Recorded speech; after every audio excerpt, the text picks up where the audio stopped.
Correcto. Bienvenidos en esta mañana a la Iglesia Camino de Vida de Nueva Jersey. Estamos hoy día domingo 19 de octubre del 2025 tocando el tema favor encender las luces. Nos hemos basado en un pasaje que está en la primera epístola del apóstol Juan, capítulo 1, versículos del 1 al versículo 7. Nosotros podemos ver en esta epístola que la vamos a estar estudiando domingo tras domingo algunas verdades de nuestra vida de fe. El que escribe esta carta es el apóstol Juan.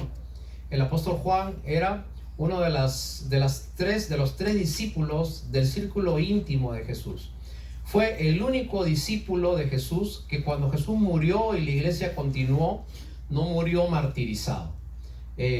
Fue el apóstol que llegó y murió de vejez prácticamente, ¿no? Y muchos decían que Juan tenía una característica. La primera iglesia se distinguía por tres cosas. La iglesia primera de Hechos. Había alguien que le encantaba predicar, que era Pedro. Pedro convertía, de ahí venía Pablo que enseñaba, ¿okay? Pero Pablo era un poquito duro a veces cuando enseñaba. Y a veces cuando lastimaba iban llorando y venían a los brazos de Juan. Y Juan, ya, no te preocupes. Él es malo, él es duro. No, tranquilo, no te preocupes. Te está diciendo las verdades, por eso es que te duele un poco. Y el apóstol Santiago era el apóstol encargado de la ayuda social. Y con el apóstol Santiago se comenzaron a construir los hospitales, los refugios, los albergues, que eso fue algo que impactó muchísimo a la iglesia primera. Hoy día vamos a analizar una de las epístolas del apóstol Juan. Juan escribió en total, tuvo 4 escritos en la Biblia: el Evangelio de Juan y las 3 epístolas que él tuvo, primera, segunda y tercera de Juan. En el pasaje que vimos el día de hoy dice así, primera de Juan capítulo 1 versículo 1, dice: lo que era desde el principio, lo que hemos oído, lo que hemos visto con nuestros ojos, lo que hemos contemplado y palparon nuestras manos tocante al verbo de vida. Vamos a detenernos un ratito aquí. Lo primero, el apóstol Juan dice lo que hemos visto desde el principio. Cuando Juan escribe esta carta, habían pasado aproximadamente 55 años desde que Jesús había estado en esta tierra, había muerto y había resucitado. Vale decir, conforme pasaban los años, ya los que habían visto físicamente a Jesús ya se iban muriendo y quedaban los hijos, y la fe y las obras y hechos de Jesús se transmitían boca a boca. Pero los hijos también iban muriendo y comenzaron a llegar los nietos. Y cuando pasaron los años, la fe de estas personas fue decayendo. Los nietos nunca habían visto a Jesús. Muchos de los hijos nunca habían visto a Jesús. Solamente tenían las historias que sus padres le habían contado. Y muchos de ellos se preguntaban, ¿y todo esto que me cuentan de Jesús, realmente será cierto? ¿Realmente habrá existido? ¿Hay alguna persona que acaso me pueda decir que ha visto a Jesús? Y el más viejito de todos, que era el apóstol Juan, se levanta y comienza a escribir una carta general para todo aquel que cree. Y él dice lo que era desde el principio. Y comienza a decir que él había sido un testigo presencial de Jesús. Dice lo que hemos oído. O sea, yo estuve allí. Yo oí de primera mano lo que dijo Jesús. Dice, lo que vimos con nuestros ojos. Yo vi los milagros, sus palabras. Lo vi a él. Vi cómo fue colgado en una cruz. Vi cómo murió. Vi cómo resucitó. Pero una cosa importante. Jesús es presentado por el apóstol Juan, primero como Jesús, el verbo supremo. ¿Okay? Ahora, esta palabra verbo quizás para nosotros no tenga mucho sentido ni mucho significado, pero en la antigüedad era una palabra que se usaba mucho. La palabra verbo, dice, lo que quiere decir Juan, la sentencia es: Jesús es el verbo. Ahora, ¿qué cosa es verbo? Porque para nosotros verbo es una parte de la literatura, ¿cierto?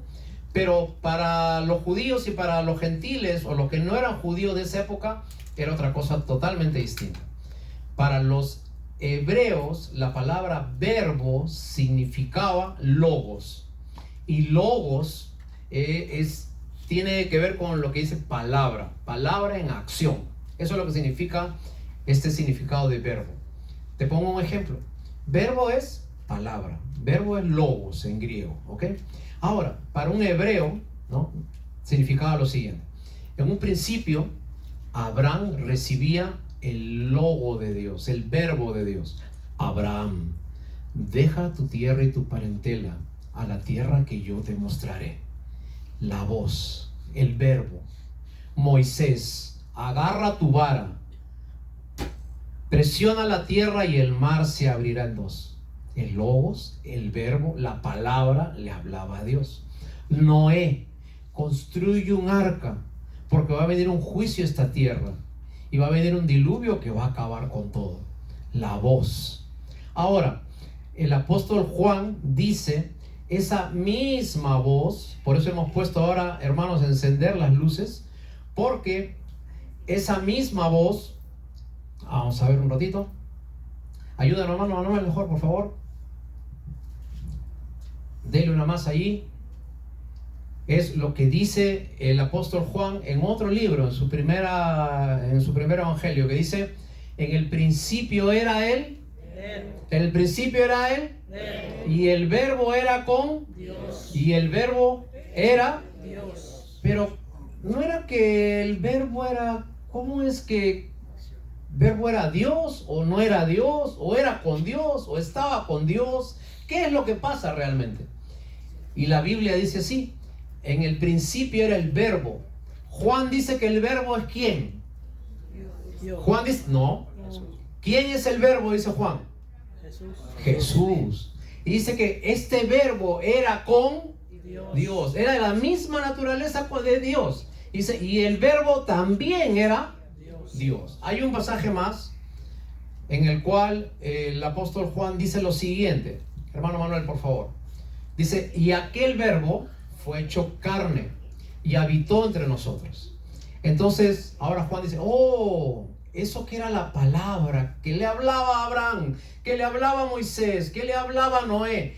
Ahora, eso que era una palabra para el hombre incomprensible, lejano, ahora se volvió carne en Jesucristo. Y Jesucristo hecho hombre fue el verbo de Dios, el verbo encarnado. Y dice, y nosotros vimos su gloria. Juan, que era el testigo presencial, dice, yo vi su gloria. Gloria como la del unigénito del Padre, lleno de gracia y lleno de verdad. Ahora, dijimos que para el hebreo, la palabra verbo era logos, ¿ok? Y para el que no era hebreo, también significaba lo mismo, significaba voz en acción.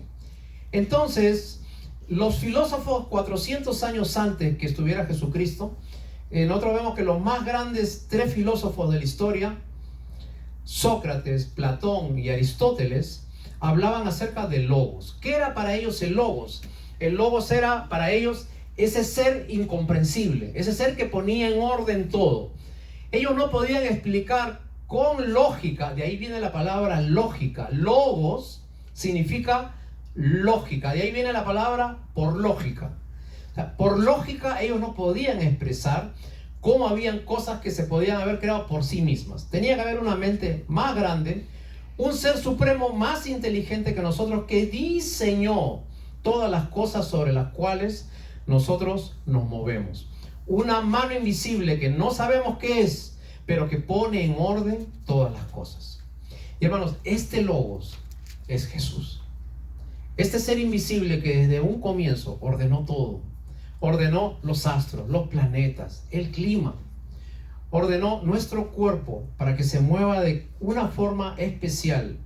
Es ese logos que ahora se hizo carne y se llama Jesús. ¿Ok? Y hermanos, muchas veces nosotros no entendemos la vida según el logos. Y todas las cosas en la vida tienen una lógica, tienen un logos. Nadie te ha enseñado alguna vez esa palabra, pero ya que no quieres entender a tu forma, por lógica, date cuenta. ¿Te han dicho eso alguna vez o no? ¿No?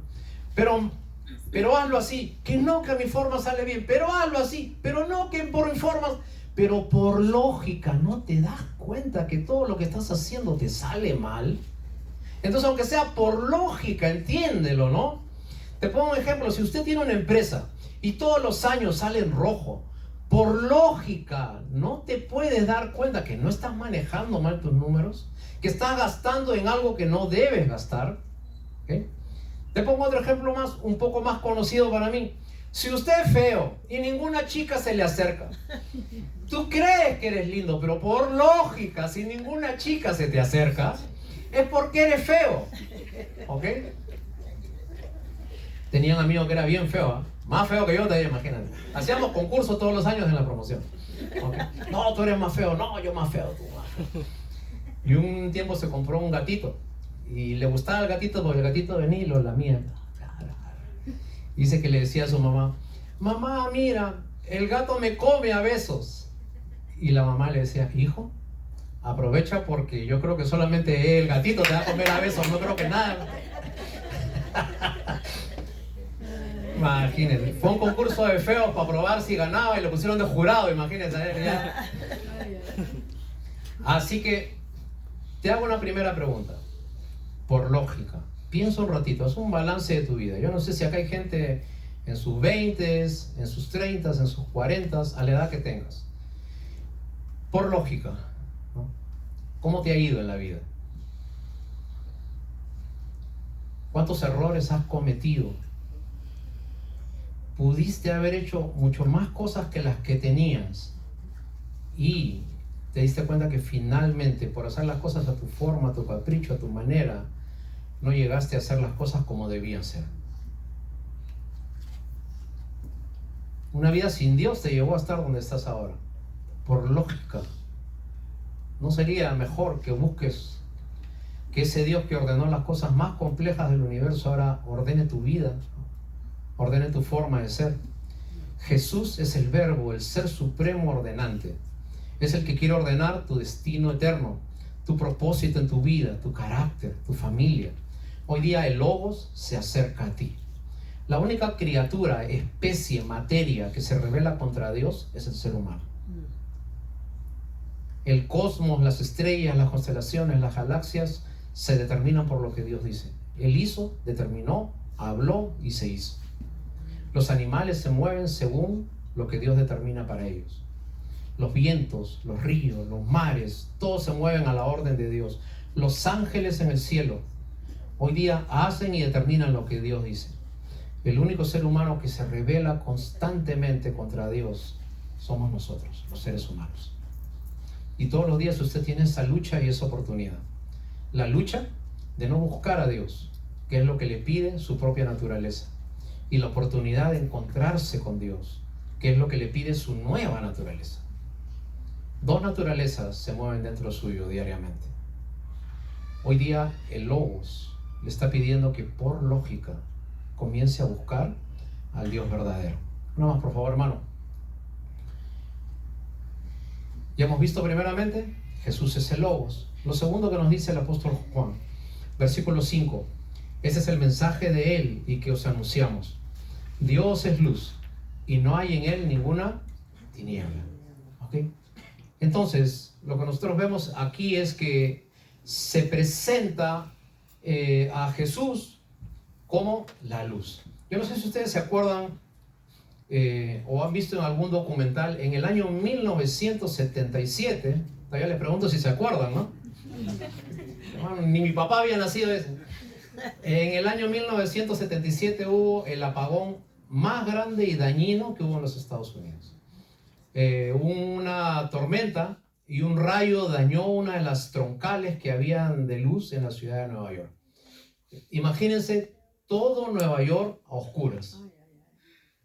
Ahora, no solamente fue triste porque de por sí es difícil lo que pasó, sino que salió medio mundo, saqueos, robos, ¿okay? La policía no podía parar una cantidad tan grande de gente, no había dónde echar gasolina porque las estaciones de luz funcionan con electricidad. Y, una más por favor, nosotros vimos al día siguiente las consecuencias de lo que había pasado. La luz, pues, es sinónimo de que usted pueda ver claramente. Y las tinieblas, cuando no hay luz, que es lo que se conoce como tinieblas, oscuridad, son lo que hacen que por única vez en toda su historia, ¿no? El famoso puente Washington Bridge se vio así, oscuro totalmente. Es la única vez, 13 de julio del año 77, de que se vio de esa manera, no alumbrado al puente de Nueva York. Así que la Biblia nos dice que el segundo mensaje, el primer mensaje del apóstol Pablo era que Cristo es el... ¿Qué cosa era? Cristo es el... De nuevo, por favor. ¿Cristo qué cosa es? El verbo. Y como es verbo, entonces, por lógica, Él quiere ordenar nuestras vidas. ¿Ok? Y la segunda cosa que nos quiere dar a entender el apóstol Juan es que Dios es luz. ¿Ok? Una más, por favor. Seguimos avanzando entonces. ¿Cómo manifiesta Dios su luz? Juan capítulo 8, versículo 12 dice que Jesús les habló diciendo, mismas palabras del mismo apóstol Juan. Jesús dijo, yo soy la luz el que me sigue no andará sino que tendrá la luz de la vida. Y hermanos, esta es la forma que nosotros podemos encontrar la verdad para nuestras vidas. La gente que no sabe dónde va, anda en tinieblas. Una vez le presentaron un ciego a Jesús y le dijeron, ¿quién pecó, este o sus padres, para que él no pudiera ver? Y Jesús le dijo, no solamente este está ciego, todo el que no sabe dónde va, también está ciego. En el mundo existen aproximadamente 40 millones de ciegos declarados en todo el mundo. ¿Okay? Ahora, nosotros lo que tenemos que hacer es, hermanos, salir de nuestra forma de no ver las cosas que nos pasan. Y dice, hay otro pasaje más, hermano, allí. Juan capítulo 1, versículos 4 y 5. En él estaba la vida, hablando de Jesús, y la vida era la luz de los hombres. La luz en las tinieblas resplandece, y las tinieblas no prevalecieron contra ello. ¿Okay? Y hermanos, cuando se prende una pequeña llama de luz, no hay oscuridad que pueda vencerla. Usted junte toda la oscuridad que pueda haber en un cuarto, séllelo, selle la puerta, selle las ventanas, y ni esa oscuridad puede contra un pequeño fulgor de luz que se prende en medio de ella, ¿no? Y la palabra del Señor dice que la luz en nuestra vida es Jesús. Entonces, yo lo que quiero darte a entender en esta mañana es lo mismo que nos quiso dar a entender el apóstol Juan. Cuando Dios llega a nuestra vida hay dos cosas. Primero, hay un Dios ordenador, que es el Logos. Y después hay luz en nuestra vida. Luz y orden. ¿Okay? Entonces, mi pregunta es, Dios no solamente te ha llamado a que tú creas en Él. Dios te ha llamado a que en tu vida tú tengas luz y orden. Repite conmigo. Luz y orden. Luz y orden. Muy bien, perfecto, lo entendió. Luz y orden. Luz, porque nosotros debemos comenzar a saber por dónde caminamos. Ya nos hemos tropezado mucho en la vida. Ya hemos andado a ciegas muchas veces. Ahora tenemos que comenzar a ver cuál es el camino por el cual nosotros debemos andar. Usted sabe que yo me he dado cuenta que la mayoría de gente mayor que se muere rápidamente es por caídas que han tenido. Usualmente la gente mayor se cae, tiene un mal golpe y de ahí vino una cosa, otra cosa y rapidito ya se va. ¿Okay? Entonces, ¿por qué? Porque no mira bien dónde va, no coordina bien dónde va. Entonces la luz nos sirve para nosotros poder seguir nuestros pequeños pasos en la vida. Y lo segundo es que nos va mal en la vida porque no llevamos una vida ordenada. Y Dios es luz para nuestra vida y Cristo es el Logos para nuestra vida. Orden y luz en la vida.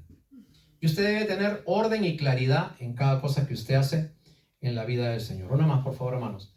Primera de Juan capítulo 1, versículo 6 dice, si decimos que somos amigos de Dios y al mismo tiempo vivimos pecando, entonces resultamos ser unos porque no obedecemos a Dios. Mire que le pedí que lo lea usted para que no diga qué malo, qué pastor que me dice. La Biblia te está diciendo. Y hermano, la Biblia no habla mucho de lo que tú dices, sino habla de lo que tú haces. Y por lógica, tú te vas a ir dando cuenta que todo lo que haces no te lleva a nada bueno. Nada más, por favor, hermano. La Biblia dice, pero si andamos en luz, como Él está en luz, entonces tenemos comunión unos con otros. Y la sangre de su Hijo Jesucristo nos limpia de todo pecado. Muy bien. Hermanos, estamos hablando ahora de la luz. Y estamos hablando hoy día del orden. Vamos a hablar primeramente del orden. Si regresamos a Génesis capítulo 1, lo primero que nosotros vemos es que la tierra estaba, ¿qué cosa dice? Desordenada. Y vino Dios y comenzó a... Ok. ¿Y qué fue la primera cosa que dijo Dios que se haga? Hágase la luz. Muy bien, ya me está entendiendo entonces. Y si en la creación lo primero que Dios puso fue orden y luz, en tu vida también Dios tiene que poner orden y luz. Porque Cristo es el verbo, orden. Y porque Dios es luz. Entonces, te pregunto, desde las cosas más pequeñas de tu vida, ¿okay? ¿Hay orden? ¿Okay? Vamos a andar con... ¿Qué hay en tu cartera, por ejemplo? ¿Okay? A ver, las queridas hermanas, a ver, ¿qué hay en su cartera? ¿Hay orden o no hay orden? ¿Ok? No. En tus carros, ¿hay orden o no hay orden? En tus cuentas, ¿hay orden o no hay orden? En tu tarjeta de crédito, ¿hay orden o no hay orden? En tu casa, ¿hay orden o no hay orden? En tu escritorio, ¿hay orden o no hay orden? En tu ropero, ¿dónde cuelgas tu ropa? ¿Hay orden o no hay orden? En tu mesa de noche, ¿hay orden o no hay orden? ¿Ok? Tus papeles personales, ¿hay orden o no hay orden? Tu herencia, tu seguro, tus cosas, tu registración de tu carro, ¿sabes dónde están? Comenzando por ahí, ¿tienes orden en la vida? Porque Dios vino a traer orden. Dios ama el orden. Y Dios es ordenado por excelencia. Un principio que te quiero dar. Dios ama el orden y Dios aborrece el desorden. Repite conmigo, por favor. Dios ama él y aborrece el desorden. Ok, tiene trabajo para hacer en la casa. Ok. Porque Dios ama el orden. Okay. Y si usted refleja a Dios porque es hecho a imagen y semejanza de Dios, entonces usted tiene que comenzar a ser ordenado. Hubo un rey en la Biblia que dice que tuvo una enfermedad muy repentina. Y este hombre que tenía todo a su disposición, tenía mucho dinero, tenía empleados, súbditos, esclavos y sirvientes, llama a un profeta. Y le dice al profeta de Dios, me han dicho que me voy a morir. ¿Qué dice Dios? Y entonces Dios le dice a través del profeta, te voy a regalar 15 años más de vida. Gracias, Señor, pero ordena tu casa. Mira. Te voy a regalar 15 años más de tu... Gracias. Me voy de viaje, me voy por aquí, me voy por allá. O sea, pero ordena tu casa. Y ordena tu casa es, ordena ya lo que usted sabe. No tengo por qué decírselo. ¿Ok? Ahora, cuando usted ordena sus cosas, Dios se complace. A ver, repita conmigo. Cuando usted ordena sus cosas, Dios se complace. Muy bien. Porque Dios es un Dios de orden. ¿Correcto? La Biblia dice, hágase todo decentemente y con orden. ¿Ok? Así que mucho de lo que usted es se refleja en su orden. ¿Okay? Entonces, usted sabe dónde están sus cosas. Usted ha visto esa gente que se le para perdiendo la llave, los celulares. Ahora hay creo que llave que tú haces porque está perdido por todos lados y cuando tú silbas, el llavero ¿no? Ok. Entonces, que tiene que regresar a la tienda porque se le olvidó la tarjeta, que tiene, de todo le pasa, ¿no? Porque somos gente desordenada, atolondrada, apurada. Todo se nos olvida, ¿ok? Haga sus cosas con orden. Ahora, hacer las cosas con orden también significa que usted tiene que poner lo primero como base de su vida. Después lo que va encima y después lo que va encima. Una pregunta. Si usted tuviera que construir una casa, ¿cuántos empiezan armando el techo? A ver, digan. ¿Ah?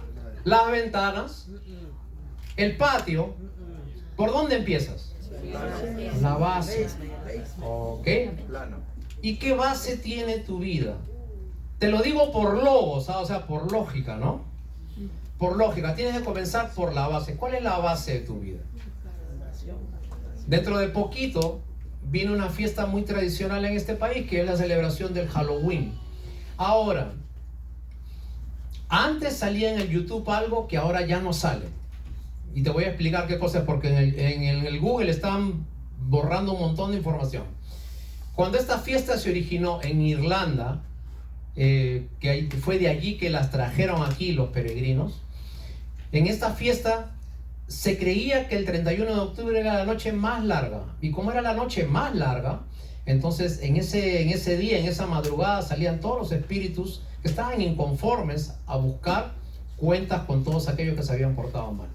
¿Cuál era la forma de complacer, calmar en su pensamiento que tenía esa gente, ¿no?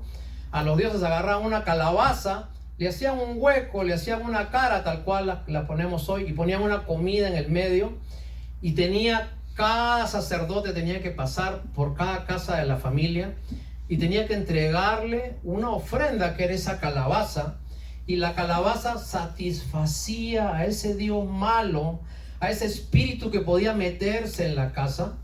Y cuando la persona, el papá, el dueño de la casa, le entregaba la calabaza al sacerdote, le decía esta frase, y eso es lo que han borrado de Google: Satanás sea reverenciado. Efectivamente, compañero, Satanás sea reverenciado. Y ese es el espíritu con el cual comenzó Halloween. ¿Ok? Ahora, lógicamente, lo han adornado pues con globitos, fiestitas, que el disfraz, como la Navidad. En diciembre se viene otro reto más, porque antes acá se decía Merry Christmas. Ahora en todas las oficinas estatales se está prohibiendo que se diga esa palabra. Ahora se tiene que decir Happy Holidays. ¿Ok? ¿Por qué? Porque al decir Merry Christmas sacas a Jesús de la ecuación. Ya no es la celebración de Jesús, es una festividad más, es una fiesta más.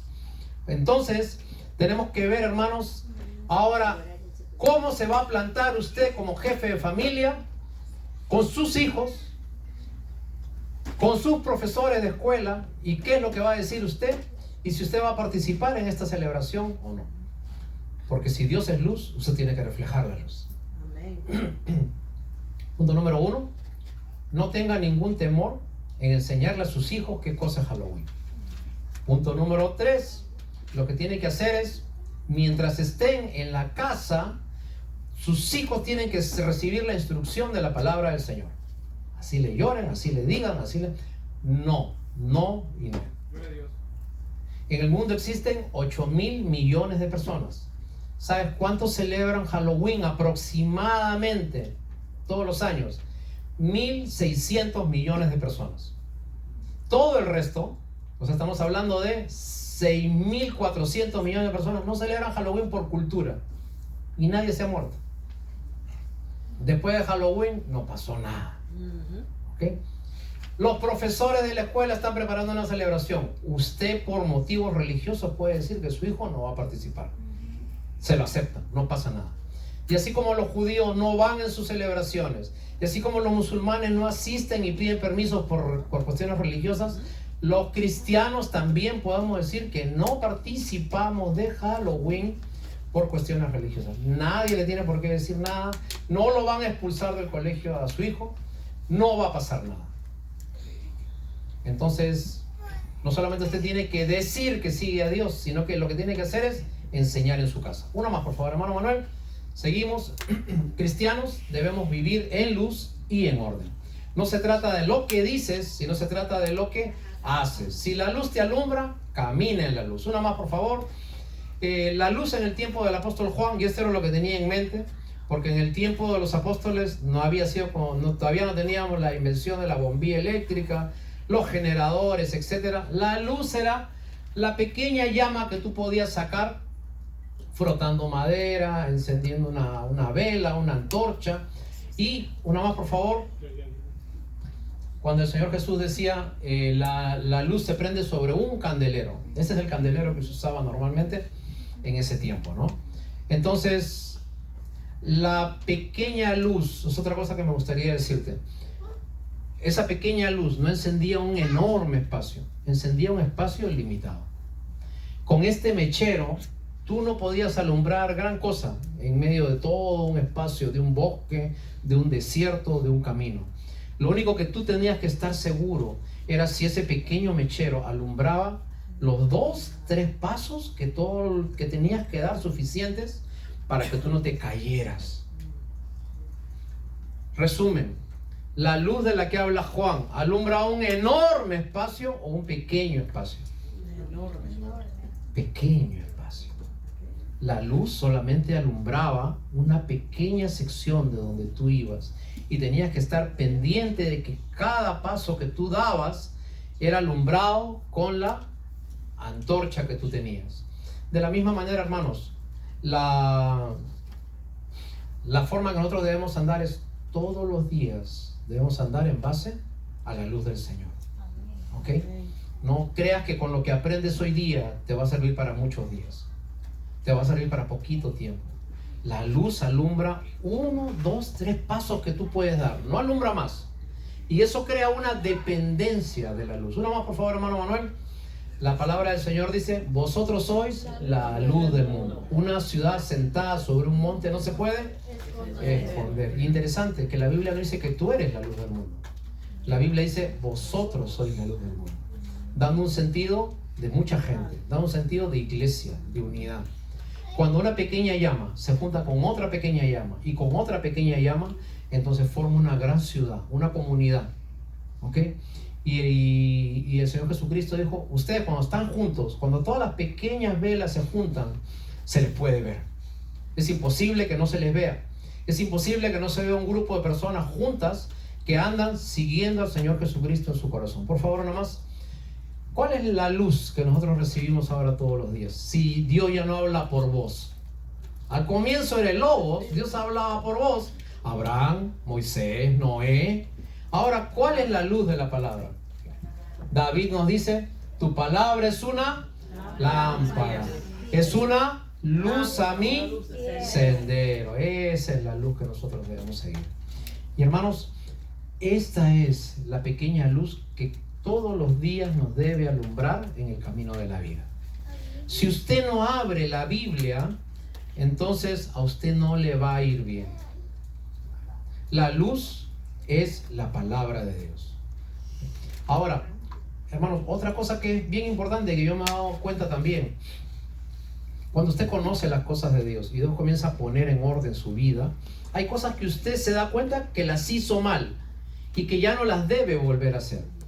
Ahora, lo que usted debe preguntarse es: ¿y qué dice la Biblia con respecto a eso? Y lo que diga la Biblia es lo que usted tiene que aplicar a su vida. A veces sobre un tema, nosotros decimos: ¿y qué dice la Biblia con respecto a eso? Y nosotros decimos: la Biblia dice esto. No, eso no es justo. ¿Pero por qué? Entonces, dicen: ¿y tú qué piensas acerca de eso? No, yo pienso que sí. ¿Y tú qué piensas acerca? No, yo pienso. Y al final le preguntamos a 6 personas y cada uno piensa lo que le da la gana y no nos guiamos por lo que la Biblia nos dice. Para nosotros debería ser suficiente: la Biblia dice así. Y lo que dice la Biblia, eso es lo que nosotros deberíamos hacer. ¿Ok? Te pongo el mismo ejemplo de Halloween. La Biblia dice: no consultarás hechiceros, ni adivinos, ni celebrarás sus reuniones, ni tampoco andarás en las obras de las tinieblas. Suficiente. Ya falta que haya Halloween nada más. ¿Ok? Pero nosotros, no. Pero mi hijito se daña psicológicamente. En la escuela lo marginan. ¿Ya? Entonces, ¿quieres saber qué dice la Biblia o no quieres saber qué dice la Biblia? La Biblia dice que lo hagas así. Nadie se va a morir. Es un día. Nadie se va a morir. Nada va a pasar. No le van a salir granos en la cara a tu hijo o a tu hija porque no lo haga. No va a pasar nada. ¿Ok? Entonces, nosotros debemos dejar todo argumento y decir como el Señor Jesús: tu palabra es una lámpara a mis pies. Cada vez que yo alumbro mi vida con tu palabra, no me caigo. Evito caerme. Sé dónde piso. Sé cuando hay una piedra en la vida y la esquivo. Sé que a veces de repente puedo trastabillar, pero miro adelante y sigo en mi camino. La luz de tu palabra es mi sendero, es lo que me dice dónde debo andar. Es la flecha que me dice vaya por acá y no vaya por aquí. Yo no sé si usted sabe, en Hawái existe la única carretera, ¿no?, que lleva a un sendero que se llama Camino Fácil. Y así tal cual, hasta en español está, ¿no? Entonces, cuando usted agarra esa calle que se llama Camino Fácil, usted le dice, oh, ese camino fácil, ¿no? Sigue usted por el camino fácil y anda 3, 4 cuadras y finalmente hay una señal que dice sin salida. Mira, así tal cual. Y hermanos, la vida a veces también nos tiene esas señales. Cuando usted quiere seguir el camino fácil, se va a encontrar en un callejón sin salida. Entonces te pregunto, usted que conoce a Dios y que está acá en el templo porque ha escuchado algo de Dios, ¿tiene orden y tiene luz en su vida? Uno más, hermano Manuel, por favor.